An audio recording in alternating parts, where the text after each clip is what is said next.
कर रहे थे, लास्ट में हमने देखा था कल की क्लास में मीन्स ऑफ स्प्रेड।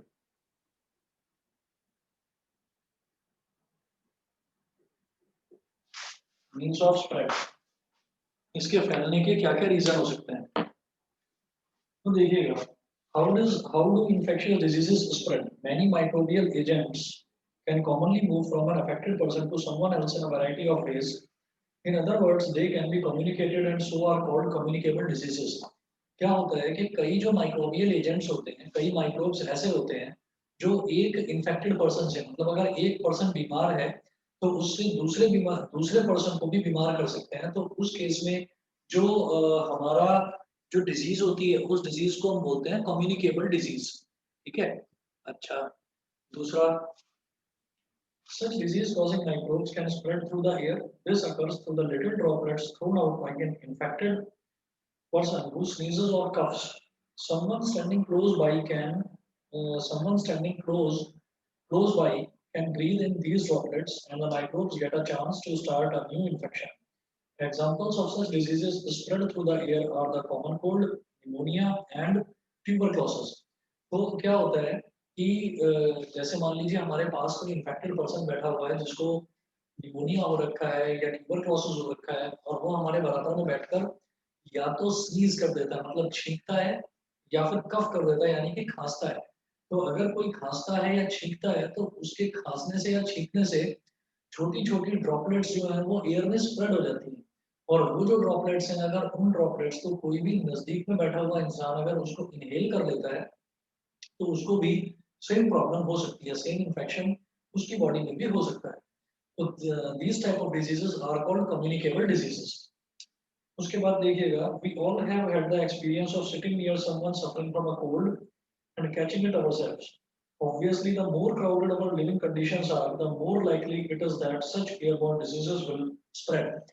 तो हमने खुद ये देखा है कि जब हम किसी भी इंसान के नजदीक बैठते हैं, जब हम किसी भी इंसान के नजदीक बैठते हैं जिसको कोई कफ हो रखा है या कोल्ड हो रखा है, उसकी तबीयत ठीक नहीं है, फीवर हो रखा है, तो हम ये देखते हैं अगर हम उसके पास में बैठे हैं तो हमको भी वो प्रॉब्लम हो जाती है, हमें भी फीवर हो जाता है, हमें भी जुकाम हो जाता है।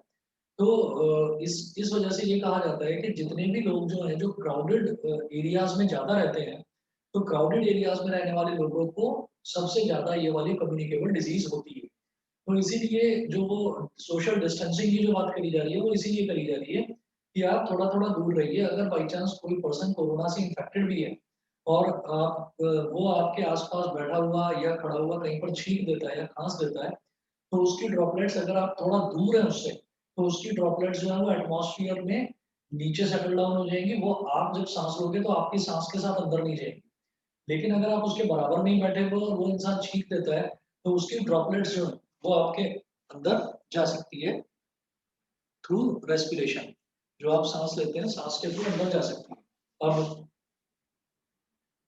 ये है कि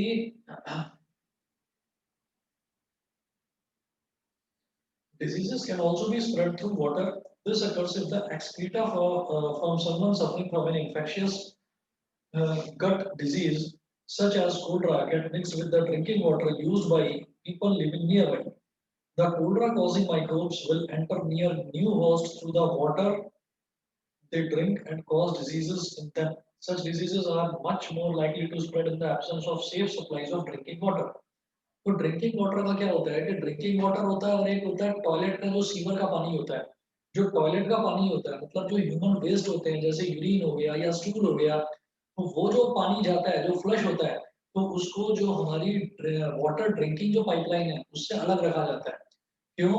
क्योंकि अगर वो ड्रिंकिंग वाटर के साथ में मिक्स हो गया तो क्या होगा कि अगर मान लीजिए कोई किसी को कोलरा हो रखा है और उसने एक्सक्रीट करा, मतलब उसने यूरिन पास किया या स्टूल पास किया, तो उसके थ्रू क्या होगा कि वो पानी अगर गलती से भी ड्रिंकिंग वाटर में मिक्स हो जाता है, तो ड्रिंकिंग वाटर और फिर उसको जितने भी लोग पी लेते हैं तो उन सब लोगों को वो इन्फेक्शियस डिजीज हो सकती है। तो ये इसीलिए कहा जाता है कि जो पहले विलेजेस में हुआ करता था कि तालाब होता था और तालाब में पानी होता था तो उसी में लोग अपने हाथ भी धोते थे पैर भी धोते थे और लोग उसी का पानी भी पी लेते थे। तो पहले लोग इसीलिए बहुत ज़्यादा बीमार पड़ा करते थे। फिर क्या हुआ, धीरे-धीरे जब सिविलाइज़ेशन हुआ, तो सिविलाइज़ेशन में ये डेवलपमेंट हुआ कि अब हाथ धोने हैं, कपड़े धोने हैं या नहाना है या किसी भी तरीके का जो बाकी सब कामों के लिए पानी अलग और पीने के लिए पानी को कुएँ से निकाला जाता था। तो कुआँ अलग होता था, कुएँ में कभी भी ये रहता था कि बिकॉज़ कुआँ बहुत ज़्यादा गहरा है, तो उस गहरे कुएँ में कोई भी जाकर हाथ नहीं धोएगा। तो अगर किसी को पानी पीना है तो वो कुएँ में बाल्टी डालेगा और पानी निकालेगा। तो अगर किसी को पानी पीना है, तो इसलिए कुआँ आप ये सोचेंगे कि कुआँ इतना गहरा क्यों बनाया गया जबकि तालाब तो ज़्यादा गहरा नहीं होता। तो कुआँ गहरा इसी वजह से बनाया गया था ताकि सिर्फ़ और सिर्फ़ पीने के लिए उस पानी का इस्तेमाल किया जाए और बाकी जो पानी है, वो बाकी के काम करने के लिए यूज़ किया जाए। तो इसीलिए फिर जैसे-जैसे वो सेपरेशन हुआ, सिविलाइज़ेशन हुआ, फिर पीने का पानी अलग कर दिया और नहाने-धोने, कपड़े धोने का पानी जो है वो अलग कर दिया। तो उससे क्या हो गया, उससे जो है धीरे-धीरे डिजीज़ेज़ कम होने लगी लोगों को। फिर आजकल आप ये देखते होंगे कि हर घर में फ़िल्टर लगा हुआ है, पानी को फ़िल्टर आउट करने के लिए। वो फ़िल्टर आउट करने के लिए इसीलिए लगा हुआ है कि अगर आपके घर पर गलती से भी गंदे पानी की सप्लाई हो गई, तो फ़िल्टर अपना काम कर देगा, फ़िल्टर उस पानी को साफ़ कर देगा और आपको पानी की वज़ह से कभी भी कोई डिज़ीज़ नहीं होगी। ठीक है? तो जितना ज़्यादा हम सिविलाइज़ेशन की तरफ बढ़ते हैं कि मतलब हम अगर सिटीज़ की, बिग टाउन्स की अगर हम बात करते हैं, तो हम ये देखते हैं कि वहाँ पर वाटर बोर्न डिज़ीज़ेज़ नहीं होती लोगों को, मतलब पानी से फैलने वाली बीमारियाँ नहीं होती। The sexual act is one of the closest physical contact two people can have with each other. Not surprisingly, there are microbial diseases such as syphilis or AIDS that are transmitted by sexual contact from one partner to other. अगर मान लीजिए किसी को एक ऐसी disease है जो sexually transfer हो जाती है, तो हम ये कहेंगे कि उस बीमारी को, जैसे फॉर एग्जांपल एक बीमारी होती है एड्स, तो एड्स ये होता है कि अगर हस्बैंड और वाइफ में से किसी भी एक पर्सन को अगर एड्स है, तो अगर हस्बैंड को है तो वो वाइफ को भी हो जाएगा और वाइफ को है तो वो हस्बैंड को भी हो जाएगा। क्या होता है कि कोई भी जो क्लोज कॉन्टैक्ट होता है एक बॉडी का दूसरी बॉडी के साथ, उसमें सबसे ज्यादा जो क्लोज कॉन्टैक्ट है वो सेक्सुअल कॉन्टैक्ट को माना गया है। तो अगर हम सेक्सुअल कॉन्टैक्ट की बात करें, तो बहुत सारी डिजीजेस ऐसी हैं कि एक इंसान को अगर कोई प्रॉब्लम है और वो सेक्सुअली दूसरे इंसान के साथ इंटरेक्ट करता है, तो उसको भी वो प्रॉब्लम हो जाती है। तो एक जो रीज़न है, जो कम्युनिकेबल डिजीज़ेज़ का हो गया कि डिज़ीज़ एक इंसान से दूसरे इंसान में होती है। एक रीज़न हो गया बाई थ्रू एयर कि अगर कोई इंसान आपके बराबर में बैठा हुआ है, उसने खाँसा या छींक दिया, तो क्या होगा कि वो जो वाटर ड्रॉपलेट्स जाएँगी एटमॉस्फियर में, वो अगर बाकी किसी पर्सन ने इन्हेल कर ली, तो उसको भी वही प्रॉब्लम हो जाएगी। अगर मान लीजिए कोई एक पर्सन है, उस एक पर्सन का जो एक्सक्रीटा होता है यानी कि यूरिन और स्टूल, अगर वो गलती से भी ड्रिंकिंग वाटर में मिक्स हो गया और ड्रिंकिंग वाटर गलती से भी किसी ने पी लिया, तो उसको भी वो प्रॉब्लम हो जाएगी, मतलब वाटर के थ्रू स्प्रेड हो जाएगी। तीसरा तीसरा होता है सेक्सुअल कॉन्टैक्ट कि अगर किसी एक पर्सन को कोई एक प्रॉब्लम है और वो पर्सन किसी दूसरे पर्सन के साथ सेक्सुअल कॉन्टैक्ट में आता है, तो उस दूसरे पर्सन को भी वही प्रॉब्लम हो जाएगी। अच्छा, however, such sexually transmitted diseases are not spread by casual physical contact. Casual physical contacts include handshakes or hugs or sports like wrestling or by any of the other ways in which we touch each other socially. हम socially भी एक दूसरे को touch करते हैं और ये जो चैप्टर है, इस चैप्टर में आप इस चैप्टर से हम बहुत ज्यादा क्लोजली रिलेट कर पा रहे होंगे अपने आप को। उसका रीजन सिर्फ और सिर्फ इतना है कि आजकल जो सोसाइटी में फैला हुआ है कोरोना वायरस, तो उस कोरोना वायरस में आप खूब देख रहे होंगे सोशल डिस्टेंसिंग। सोशल डिस्टेंसिंग का मतलब ये है कि अगर आप अपने पड़ोस में कोई अंकल हैं, अगर आप उनके पैर छूते हैं, तो आजकल क्या हो रहा है, आजकल कोई पैर भी नहीं छू रहा है। उसका रीज़न सिर्फ़ ये है कि पैर छूने का मतलब क्या है कि आप अपनी स्किन से उनकी स्किन को टच कर रहे हो, तो वो भी एक फिज़िकल कॉन्टैक्ट हो गया। तो ना तो कोई किसी के पैर छू रहा है, ना ही कोई किसी से हाथ मिला रहा है। हाथ मिलाने का मतलब ये है कि अगर मेरे हाथ में कोई वायरस लगा हुआ है और मैंने किसी से हाथ मिलाया, तो उस इंसान के हाथ में भी वो वायरस ट्रांसमिट हो सकता है। तो फिजिकल कॉन्टैक्ट हैंडशेक्स हो गया या टचिंग द फीट हो गया या फिर कुछ स्पोर्ट्स हो गए, जैसे कि कुछ स्पोर्ट्स हैं जिसमें फिजिकल कॉन्टैक्ट काफी इन्वॉल्व होता है, जैसे कि रेसलिंग हो गया। तो रेसलिंग में क्या होता है, रेसलिंग में हम सामने वाले का चेहरा पकड़ते हैं, उसके कंधे पकड़ते हैं, उसके हाथ पकड़ते हैं और पकड़ के उसको हम लड़ाई करते हैं उससे और उसको पटक देते हैं। तो वो जो सारी चीजें हैं जो रेसलिंग में होती है, रेसलिंग में भी फिजिकल कॉन्टैक्ट होता है, लेकिन जो इस तरीके की डिजीजेस होती हैं जैसे कि एड्स हो गया, ये छूने से या इस तरीके से नहीं फैलता।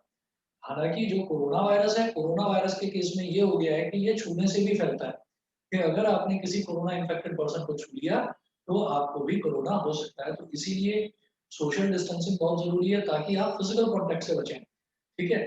दूसरा, जो जो मास्क है वो बहुत जरूरी है ताकि एयरबॉर्न, अगर हवा में कोरोना है तो आप उससे बचें। बताइए जी, यहाँ तक सभी बच्चों को क्लियर है? Yes, sir. ठीक है। Yes, sir. ओके।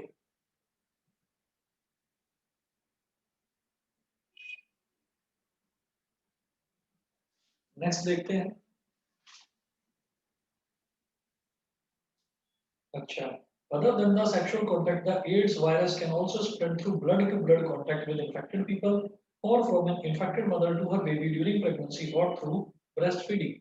तो ये होता है कि अगर कोई लेडी है जो प्रेग्नेंट है, तो अगर वो प्रेग्नेंट लेडी है और उसको एड्स हो रखा है, तो अगर वो जिस भी बेबी को डिलीवर करेगी, उस बेबी को भी फिर एड्स होने के पूरे पूरे चांसेस हैं। दूसरा, अगर मान लीजिए कोई लेडी है जो अपने छोटे बच्चे को जिसको एड्स हो रखा है, वो अगर अपने छोटे बच्चे को दूध पिलाती है, तो उसके थ्रू भी क्या हुआ कि उसकी बॉडी में से एक चीज निकलकर बच्चे की बॉडी में गई, तो उससे भी वो डिजीज फैलती है।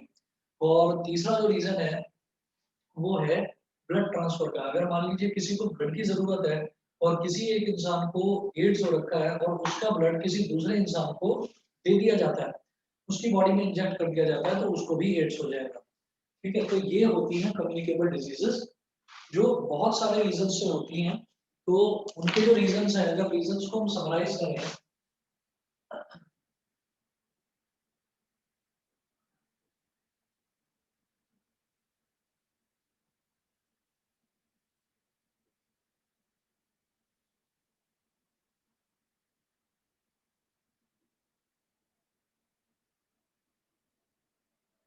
communicable diseases spread through air, second water, third sexual contact,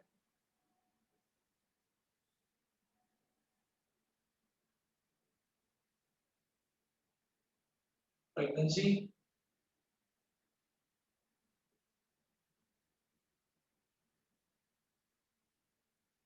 breastfeeding और ब्लड ट्रांसफर। तो ये बहुत सारे रीजन है एक डिजीज का एक इंसान से दूसरे इंसान में ट्रांसफर होने के, ये बहुत सारे रीजन हैं। ठीक है। अच्छा, अब इसके बाद next, we live in an environment that is full of many other creatures apart from us। अच्छा, और दूसरा क्या है कि जैसे हम ये वाला चैप्टर कर रहे हैं ना, why do we fall in, तो इसमें बहुत कम चीजें ऐसी हैं जो आपको लर्न करनी पड़ेंगी। बहुत सारी चीजें ऐसी हैं, इनफैक्ट आप अगर एनसीईआरटी के पीछे के क्वेश्चंस भी देखेंगे ना, तो आपको क्वेश्चंस भी देखकर ये अंदाजा लगेगा कि ये जनरल चैप्टर ज्यादा है कि इसका आप जनरली आंसर दे सकते हैं। तो बहुत ज्यादा इसमें डेफिनेशंस नहीं है। जैसे आपने देखा होगा, एक डेफिनेशन है यहाँ पर इन्फेक्शियस एजेंट की, एक है नॉन इन्फेक्शियस एजेंट की। फिर कम्युनिकेबल डिजीज के बारे में भी ये है कि आपको याद करने की जरूरत नहीं है। आप ये कहेंगे कि जो डिजीज एक इंसान से दूसरे इंसान में फैल जाती है, ट्रांसफर हो जाती है due to any of these reasons, इन डिजीजेस को हम कम्युनिकेबल डिजीज बोलते हैं। तो बहुत ज्यादा लर्न करने वाला नहीं है इसमें, आप जनरली भी एक्सप्लेन करके इसके आंसर्स दे सकते हैं।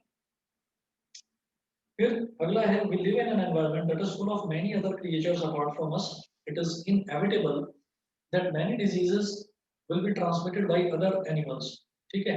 तो inevitable का मतलब क्या है कि ये एक ऐसा फैक्ट है जिसको हम डिनाई नहीं कर सकते, कि बहुत सारी चीजें ऐसी भी हो सकती हैं। जैसे मान लीजिए हम एक सोसाइटी में रहते हैं और उस सोसाइटी में इंसान भी हैं, और अगर हम घरों की बात करें तो घरों में जो है कई बार ऐसा होता है चूहे आ जाते हैं घरों में, आसपास हमारे चूहे भी हैं, पक्षी भी हैं, और कुत्ते भी हैं, गाय भी है, बिल्ली भी है, तो बहुत सारे अलग अलग क्रिएचर्स हैं। तो हम ये कहते हैं कि अगर कोई डिजीज ऐसी है जो उन क्रिएचर्स से हमें फैल सकती है, तो वो भी कम्युनिकेबल डिजीज कहलाती है। तो these animals carry the infecting agents from a sick person to another potential host। These animals are thus the intermediaries and are called vectors. ठीक है, तो जब हम एनिमल्स की बात करते हैं, मान लीजिए कि कई लोगों को आदत होती है कि घर में वो कुत्ता पालते हैं और कुत्ते के साथ में वो इतना ज्यादा इन्वॉल्व हो जाते हैं, इतना ज्यादा इन्वॉल्व हो जाते हैं कि कुत्ता उनके चेहरे को चाट रहा है, उनके हाथ को चाट रहा है, कोई बात नहीं, बहुत अच्छी बात है ना। तो ये भी एक फैशन हो चुका है कि अगर कुत्ता आपके हाथ को चाट रहा है, आपके पैर को चाट रहा है, तो हाँ चलिए कोई बात नहीं। अगर मान लीजिए आपके हाथ पर या पैर पर कोई वायरस लगा हुआ है और वो वायरस उस कुत्ते ने कैरी करा अपनी टंग पर, वो उसने कैरी कर लिया और फिर वो किसी दूसरे पर्सन को चाटने लगता है, तो उससे भी वो इन्फेक्शियस डिजीज फैलती है। और ऐसे एजेंट्स को, जो एनिमल्स होते हैं, when animals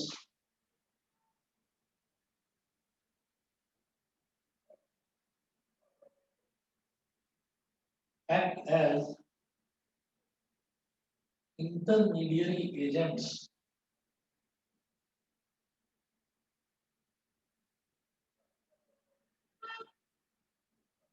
they are called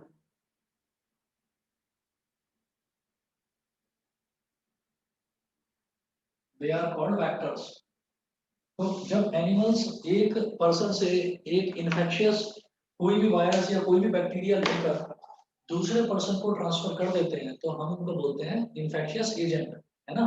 कई बार ऐसा भी होता है कि हम अपने कुत्ते को इतना प्यार करते हैं कि हम उसको कुत्ता नहीं बोलते, जबकि वो कुत्ता है, हम उसको कुत्ता नहीं बोलते, हमने उसका कुछ नाम रख रखा है, हम उसको उस नाम से बुलाते हैं। और इतना तक भी होता है, कई घरों में इतना तक भी होता है कि कुत्ता अगर घर में रखा हुआ है तो उसके बर्तन तक अलग नहीं करते, उसके बर्तन भी वही सेम है कि कोई बात नहीं, ये भी हमारा ना फैमिली मेंबर की तरह है। तो फिर उसमें क्या है कि अगर उस कुत्ते को कोई बीमारी होगी जो कि सिर्फ एनिमल्स में ही होती है, तो वो बीमारी भी इंसानों में होने के पूरी पूरी चांसेस होते हैं।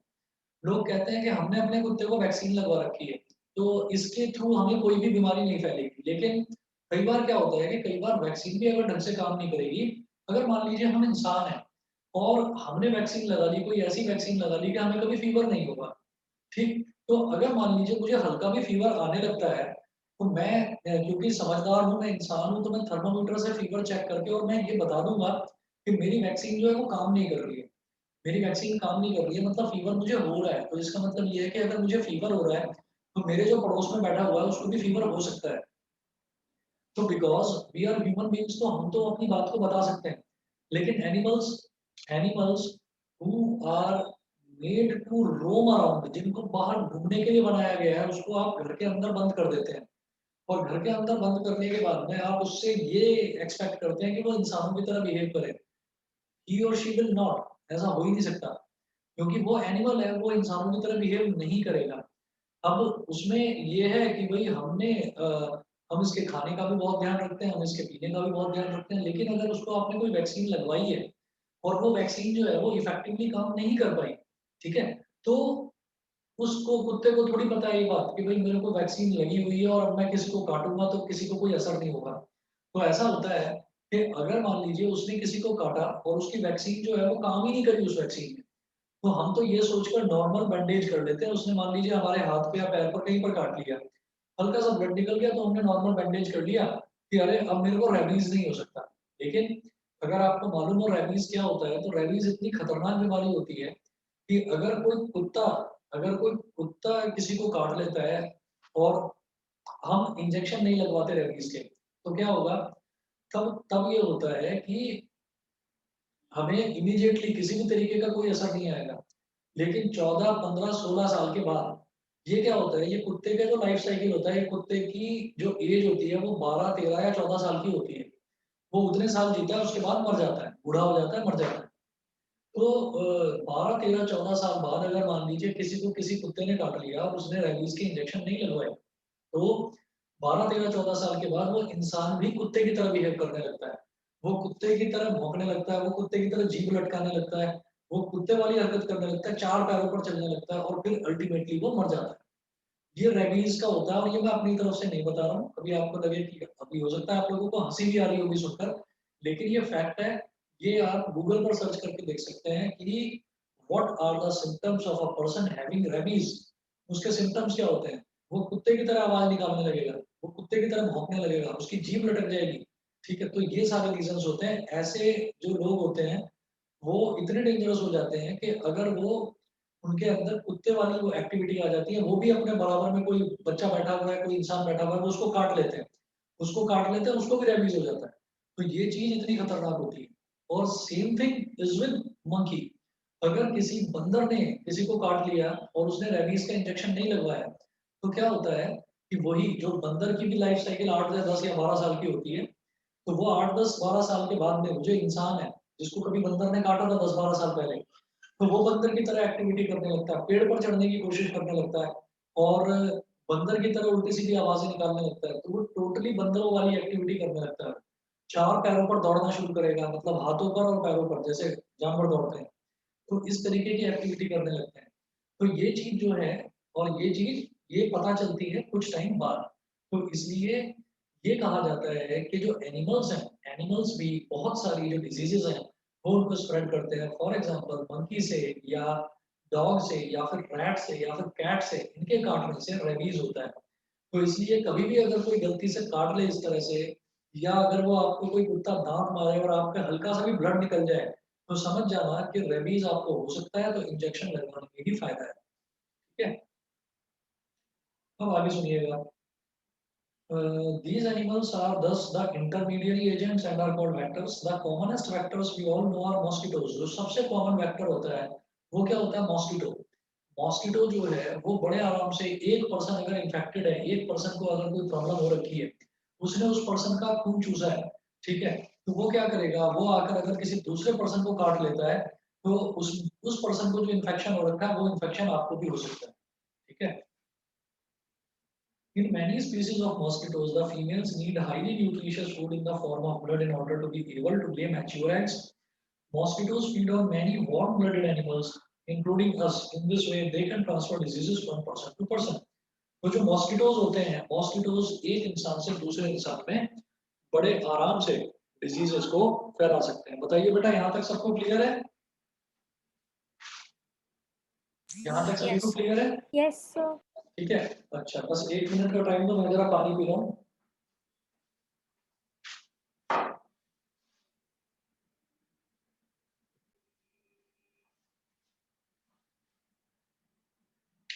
नेक्स्ट है नेक्स्ट है organ specific and tissue specific manifestations.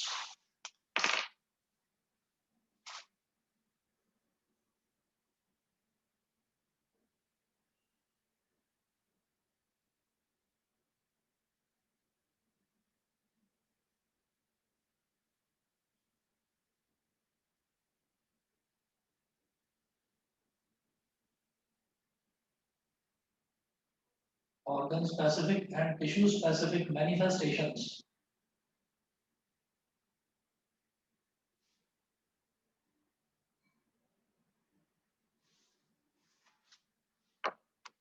Organ specific and tissue specific manifestations में क्या है? The disease causing microbes enter the body through these different means. Where do they go then? तो जो disease causing microbes होते हैं वो अलग अलग तरीके से हमारी बॉडी में एंटर कर जाते हैं। जैसे हमने ये इतने सारे तरीके देखे कि इन सब तरीकों से वो एंटर कर जाते हैं, या फिर किसी वेक्टर के थ्रू। वेक्टर क्या होते हैं? जो एनिमल्स होते हैं जो एक वायरस को एक बॉडी से दूसरे बॉडी में भी ट्रांसफर करने का काम कर सकते हैं। तो हमने ये कहा कि इस तरीके से वो डिजीज जो है वो इस तरीके से स्प्रेड होती है। अच्छा, लेकिन फिर जो वो माइक्रोब्स होते हैं, वो जो वायरस होते हैं, फिर वो वायरस जाते कहाँ पर? जब वो ट्रांसफर हो जाते हैं एक बॉडी से दूसरी बॉडी में, तो उसके बाद फिर उन वायरस का या उस माइक्रोब का होता क्या है, वो जाता कहाँ पर, ये देखना है। The body is very large when compared to the microbes. Microbe क्या होता है? माइक्रोब होता है जरा सा, और बॉडी होती है बहुत बड़ी, तो body is very large as compared to the microbes. So there are many possible places, organs or tissues where they could go. Do all microbes go to the same tissue or organ, or do they go to different ones? तो body में तो बहुत बड़ी body होती है, बहुत सारे sales होते हैं, मिलियंस ऑफ सेल्स होते हैं, ऑर्गन्स होते हैं, टिश्यूज होती हैं। तो जितने भी माइक्रोब्स हैं ये क्या सेल में जाते हैं, टिश्यू में जाते हैं, या किसी ऑर्गन में जाते हैं? अगर मान लीजिए हम ये कहते हैं कि ये एक किसी ऑर्गन में जा रहे हैं, तो क्या उसी पर्टिकुलर ऑर्गन में सारे के सारे वायरस चले जाएंगे? अगर मेरी बॉडी में अलग अलग माइक्रोब्स एंटर कर जाते हैं या अलग अलग बैक्टीरिया एंटर कर जाते हैं, तो वो क्या एक पर्टिकुलर ऑर्गन में ही जाते हैं या अलग अलग जगह जाते हैं? ये डिस्कस करते हैं। ये अब आगे हमको डिस्कस करना है। तो different species of microbes seem to have evolved to home in on different parts of the body. अलग अलग टाइप के जो माइक्रोब्स हैं वो अलग अलग जगह पर जाते हैं, बॉडी की अलग अलग लोकेशंस पर जाते हैं। कैसे? In part, this selection is connected to their point of entry. If they enter from the air via the nose, they are likely to go to the lungs. ये डिपेंड करता है कि वो हमारी बॉडी में एंटर किस तरह से हो रहे हैं। अगर कोई वायरस हमारी बॉडी में नोज के थ्रू एंटर करा है, हमारी नोस्ट्रिल के थ्रू एंटर करा है, तो पॉसिबिलिटी क्या है कि नोज के through, nose is connected to the lungs, तो वो सबसे पहले वायरस हमारे लंग्स में जाएगा। This is seen in the bacteria causing tuberculosis. If they enter through the mouth, they can stay in the gut lining like typhoid causing bacteria, or they can go to the liver like the viruses that cause jaundice. तो क्या होता है कि अगर मान लीजिए हम कोई इन्फेक्टेड वाटर पी रहे हैं, तो इन्फेक्टेड वाटर पीने से हमारा जो इंटेस्टाइन की लाइनिंग होती है जिसको हम गट बोलते हैं, तो वहां पर जा सकता है वो वायरस, जिसकी वजह से हमको लूज मोशन हो जाते हैं जिसको हम डायरिया बोलते हैं। या फिर हमने कोई इन्फेक्टेड चीज खा ली जिसकी वजह से वो हमारे लिवर पर पहुंच गया, वो वायरस जब लिवर पर पहुंच गया तो उसने लिवर को इन्फेक्ट करा। तो लिवर में जब इन्फेक्शन हो जाता है तो उसको हम बोलते हैं जॉन्डिस, जिसमें बॉडी का कलर भी येलो हो जाता है। तो ये डिपेंड करता है कि वायरस किस रास्ते से हमारी बॉडी में एंटर कर रहा है। अगर वो नोज के थ्रू बॉडी में एंटर कर रहा है तो वो लंग्स को इन्फेक्ट करेगा। अगर वो माउथ के थ्रू बॉडी में एंटर कर रहा है तो वो स्टमक को इन्फेक्ट कर सकता है, लिवर को इन्फेक्ट कर सकता है, इसी तरह से। But this need not always be the case. An infection like HIV that comes into the body via the sexual organs will spread to lymph nodes all over the body. Malaria causing microbes entering through a mosquito bite will go to the liver and then to the red blood cells. देखो क्या होता है कि ये हमेशा नहीं होता कि नाक से हमने वायरस नाक के थ्रू गया तो वो लंग्स को इन्फेक्ट करेगा, तो ठीक है।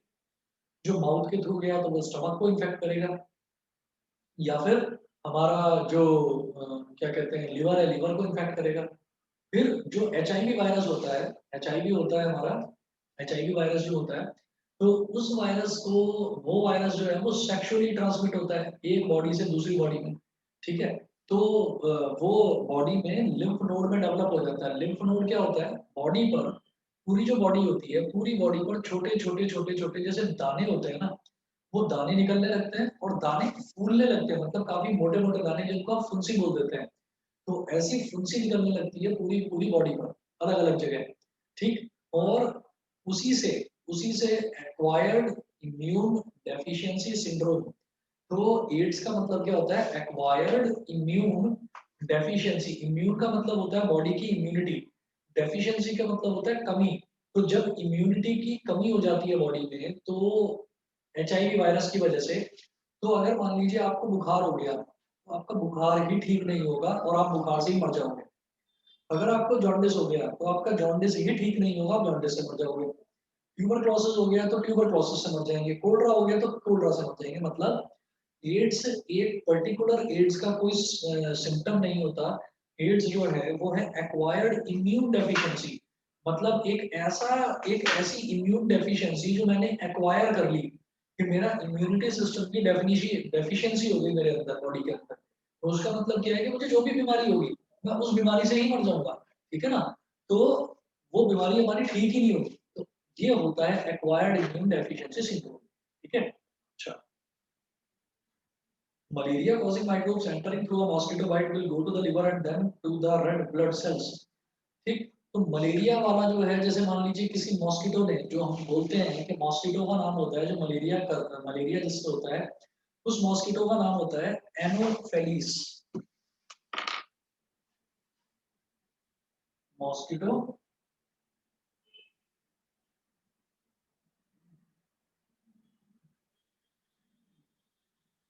causing मलेरिया,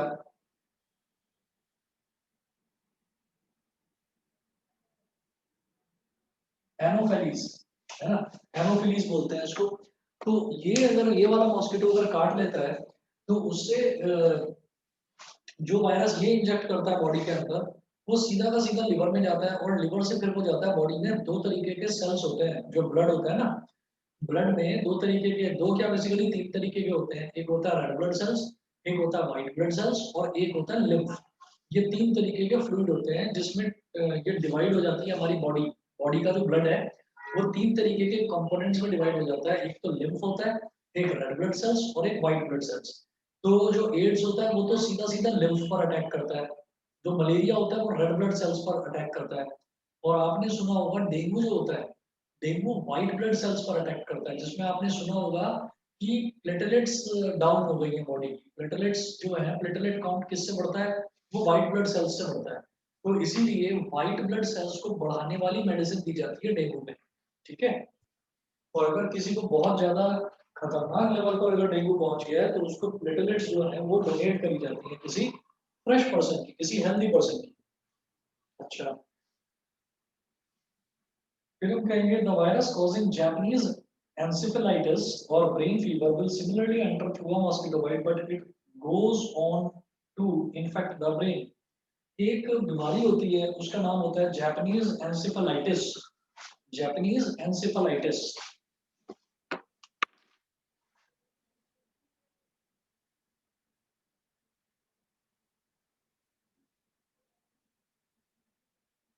जापानीज एंसेफेलाइटिस, इससे क्या होता है, इससे जो भी वायरस होता है वो सीधा का सीधा ब्रेन में जाता है, और इसीलिए उसको ब्रेन फीवर भी बोलते हैं। जो भी वायरस होता है वो सीधा का सीधा ब्रेन में जाता है, तो जो इसमें फीवर होता है उसको ब्रेन फीवर बोलते हैं। And it also happens due to a mosquito bite. Mosquito bite की वजह से ही ये भी प्रॉब्लम होती है। अच्छा, उसके बाद है नेक्स्ट है the signs and symptoms of a disease will thus depend on the tissue or organ which the microbe targets. If the lungs are the targets, then symptoms will be cough and breathlessness. अगर lungs target होते हैं, जैसे कि हम देख रहे हैं corona virus में सबसे पहले लंग्स पर ही इफेक्ट होता है, तो उसका जो हम कहते हैं तो lungs are target, then symptoms will be cough. Cough मतलब खांसी आने लगती है, और ब्रेथलेसनेस मतलब जो आप सांस लेते हैं सांस लेने में तकलीफ होने लगती है, आप ढंग से सांस नहीं ले सकते। तो ये इसका जो जो हमारी होती है ना the science and symptoms of depend, वो डिपेंड करता है कि आपका टारगेट क्या है। अगर लंग्स टारगेट है तो आप सांस लेने में आपको तकलीफ होगी। उसके बाद if the liver is targeted there will be jaundice. अगर लीवर पर टारगेट आया है तो जॉन्डिस हो जाएगा। फिर है if the brain is targeted we will observe headache, vomiting, fits and unconsciousness. अगर ब्रेन पर किसी भी तरीके का इफेक्ट आया तो हमें क्या होगा, सर दर्द होगा, हेडेक होगा। दूसरा, हमें वॉमिटिंग होगी, उल्टी हो सकती है। तीसरा, हमें दौरे पड़ सकते हैं। फिट्स मतलब जो दौरे पड़ते हैं, दौरा समझ रहे हैं ना, कि आदमी उल्टी सीधी हरकतें करने लगता है, कॉन्शियसनेस नहीं रहती उसको कि तुम्हें किस तरह से बिहेव करना है। और चौथा होता है अनकॉन्शियसनेस। अनकॉन्शियसनेस का मतलब क्या है कि इंसान बेहोश हो जाता है, मतलब खड़े खड़े एकदम गिर पड़ेगा, बेहोश हो जाएगा, उसको पता ही नहीं होगा कि मैं क्या कर रहा था और अब मैं कहाँ हूँ। जब होश में आता है तब वो पूछता है कि मैं कहाँ पर हूँ, मेरे साथ क्या हुआ। तो ये होता है अनकॉन्शियसनेस। ये सब कुछ तब होता है जब ब्रेन पर इफेक्ट आता है। We can imagine what the symptoms and signs of an infection will be if we know what the target or tissue, what the target tissue or organ is, and the functions that are carried out by this tissue or organ. तो जब हमको ये पता चल जाता है कि किस पार्ट पर, बॉडी के किस पार्ट पर इफेक्ट हुआ है, किस पार्ट में वायरस आया है, तब मैं अपनी बीमारी का इलाज कर सकता हूँ। तो डॉक्टर्स जो टेस्ट कराते हैं इसीलिए कराते हैं ताकि ये पता चल जाए कि बॉडी का कौन सा पार्ट जो है वो इफेक्टेड हुआ है।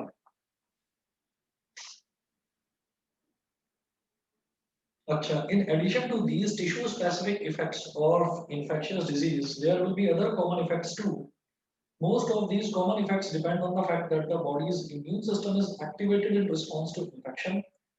ज्यादातर में क्या होता है कि जो हमारा बॉडी का इम्यून सिस्टम होता है, जैसे ही इन्फेक्शन होता है ना बॉडी के अंदर, हमारा इम्यून सिस्टम एकदम एक्टिव मोड में आ जाता है, वो एक्टिवली एक्ट करने लगता है, बीमारी से लड़ने लगता है, वायरस से लड़ने लगता है। तो हम ये कहेंगे an active immune system recruits many cells to the affected tissue to kill off the disease causing microbes.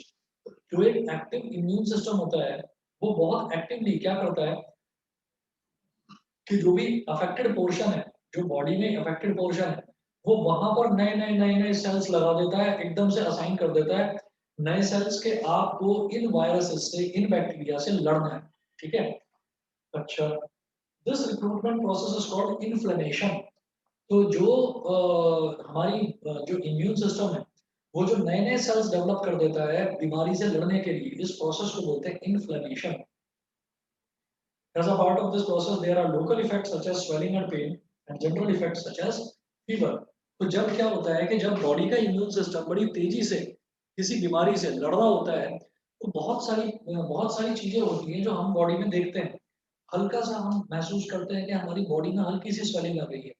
हल्का सा हम ये महसूस करते हैं कि हमारी बॉडी थोड़ी गर्म हो गई, मतलब हमको फीवर हो गया। फीवर का मतलब ये नहीं है कि हम बीमार हो गए हैं। फीवर का मतलब ये भी है कि हो सकता है कि अंदर किसी भी तरीके का कोई वायरस हो और उससे हमारा इम्यून सिस्टम लड़ रहा है, और हम रेस्ट करें और इम्यून सिस्टम को अपना काम करने दें, और हम हो सकता है नेक्स्ट डे तक ठीक हो जाए। कई बार ऐसा भी होता है कि फीवर में जरूरी नहीं है कि आपको डॉक्टर के पास जाना पड़े, दवाई लेनी पड़े। कई बार ऐसा होता है कि आप बहुत ज्यादा थक गए हैं और आपकी बॉडी में किसी तरीके का कोई वायरस आ गया है, और आपका जो बॉडी का इम्यून सिस्टम है वो जो है वो लगातार लड़ रहा है फीवर से। तो क्योंकि हमारा बॉडी का जो सिस्टम है, इम्यून सिस्टम है, वो लगातार लड़ रहा है, तो हम ना थोड़ा टायर्ड फील करेंगे। बुखार जब हमको होने वाला होता है तो हम थोड़ा थका थका फील करते हैं। वो जब हम उसको इग्नोर कर देते हैं तब हमारा बुखार बढ़ जाता है।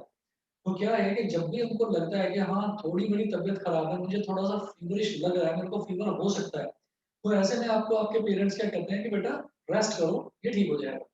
तुम अपना खा पी कर रेस्ट करते हो, और रेस्ट करके नेक्स्ट डे जब तुम उठते हो तो तुम्हें लगता है कि हाँ मेरे को फीवर नहीं है, मैं ठीक हूँ। तो आपने क्या करा, आपने अपनी बॉडी को रेस्ट दिया ताकि इम्यून सिस्टम बिल्कुल फ्री होके आराम से उस वायरस से लड़ सके। तो सारी रात इम्यून सिस्टम ने लड़ाई करी वायरसेस से, और लड़ाई करने के बाद में उसने फाइनली वायरसेस को हरा दिया, वायरसेस को किल कर दिया। और फिर आपकी बॉडी में किसी भी तरीके का कोई फीवर नहीं, और आपको किसी भी तरीके की कोई थकान नहीं। बताइए जी, इतना समझ में आ गया? Yes, sir. इतना सबको Yes. क्लियर है? चलिए बेटा, फिर नेक्स्ट क्लास आपकी परसों होगी, मंडे को, कल का ऑफ रहेगा, और आज इतना ही करेंगे बस। Okay, sir. Thank you. ठीक है, चलिए जी, ओके। Thank you, sir.